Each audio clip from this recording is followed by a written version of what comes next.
हाँ जी sir, continuity में ही मैंने आपको ये बताया था कि अगर फंक्शन को कंटिन्यूस होना है तो RHS आपका बेसिकली एग्जिस्ट बिगर और फाइनाइट भी हो, LHS आपका बेसिकली एग्जिस्ट बिगर और फाइनाइट भी हो, और दोनों आपस में इक्वल भी हो, तभी आपका लिमिट एक्सटेंस टू एफ आपका एग्जिस्ट करेगा। और फंक्शन को अगर होना है कंटिन्यूस,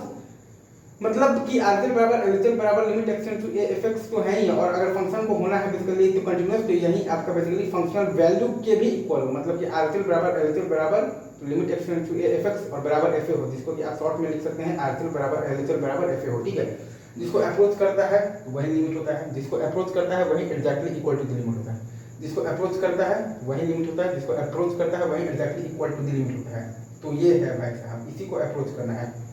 इसी को अप्रोच कर भी रहा है, मतलब कि यही आपका लिमिट है, मतलब कि आर्चर आपका तो यही। अब आप देखिए ये है भाई साहब, तो इसी को आपको मतलब कि अप्रोच तो करना है, और आपका बेसिकली इसी को अप्रोच आपको बेसिकली कर भी रहा है, तो यही आपका तो लिमिट भी है, मतलब कि आपका एलएचएल भी यही है, मतलब कि। और आप देखिएगा तो यही मतलब कि आर्चर बराबर एलएचएल और बराबर यही उस एक्स पर उस फंक्शन का वैल्यू भी है, बराबर एफ भी है, मतलब कि क्या फंक्शन आपका तो क्या है, कंटिन्यूअस है at x is equal to a. I guess ये काफ़ी है, ठीक है sir, thank you very much. सही है।